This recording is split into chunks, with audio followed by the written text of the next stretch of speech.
before I get too much further, here's a little background on the organization that I'm now working for, the Royal Society for Protection of Birds. It's a UK-based charity organization. It's established well over 100 years, has over 1 million members, making it the largest European wildlife non-governmental conservation organization.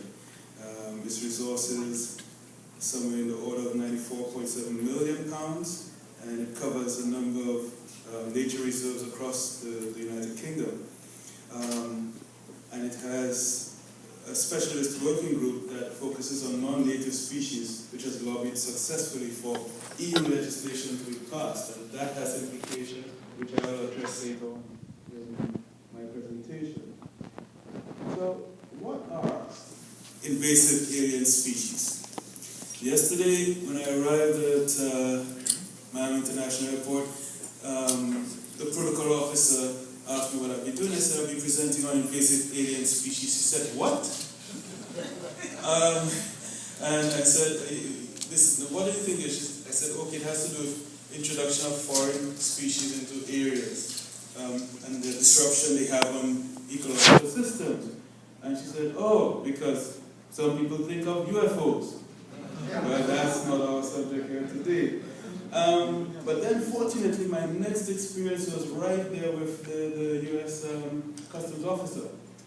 And he asked me what I'd be doing. And then when I said the subject, he said, oh, so you're going to talk about Burmese python, African giant snail, right? And he said, you know, he was touching on the subjects. I said, exactly, that's what it's about. He said, you don't have rabies. And the protocol officer thought he was asking whether I had rabies. So, but I understood right where we were coming from. No, we're in a rabbit-free territory, which is why we restrict the importation of dogs, etc., from certain countries. So that's the kind of thing that the subject, the awareness, needs to be out there. And what are invasive alien species? As you can see, here it says about the non-native species to a region being deliberately or unintentionally introduced by human action outside their natural habitats.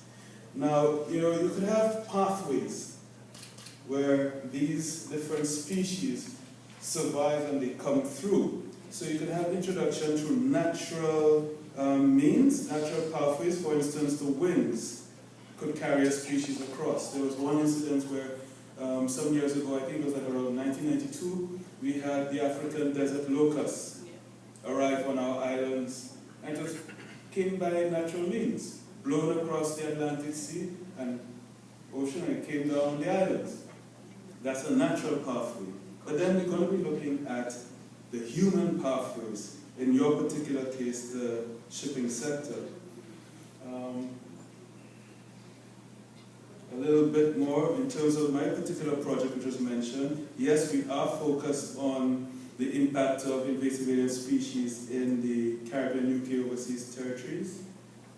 And the project focuses primarily on the UK overseas territories that you see here: Montserrat, Cayman Islands, British Virgin Islands, Turks and Caicos.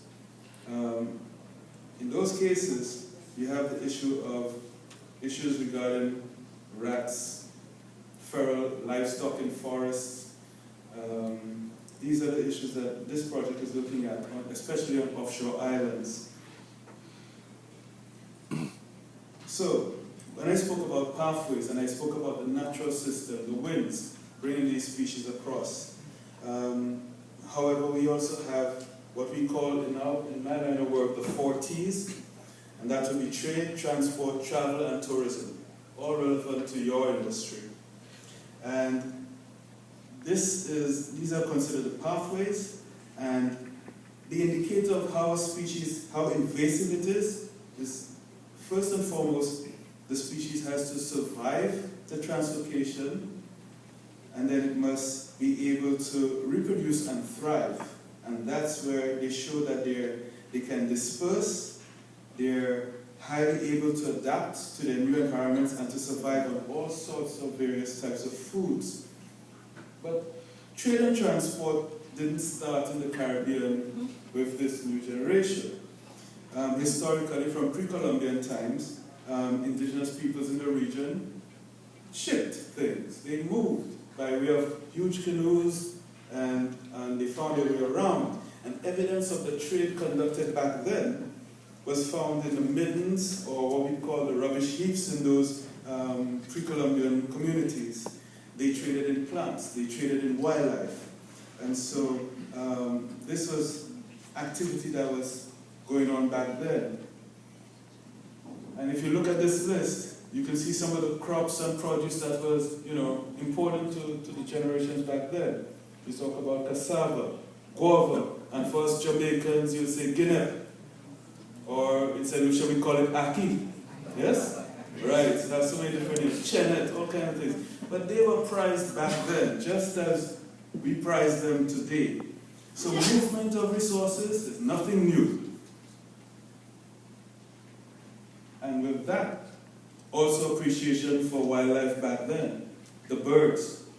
And you're looking at some of the macaws that are now extinct in the region. These birds were traded, highly prized even back then.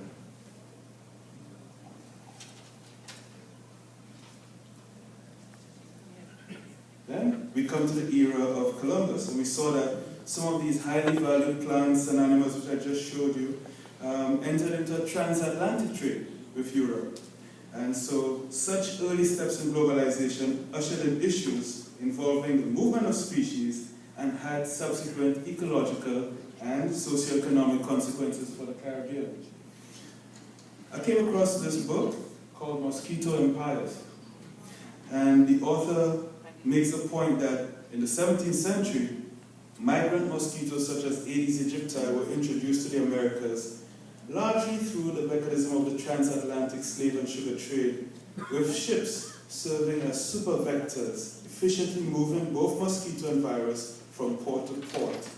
And so we had the introduction of yellow fever from West Africa, introduced to the Americas. And so once again, you have this mosquito here. And can you imagine a Caribbean without a mosquito? Invasive alien species. Now we know about dengue virus. If you didn't have the vector, you wouldn't have the spread. And if you look at this, 1970 and 2002, 1980 and 1997. As you can see, the disruption is said that the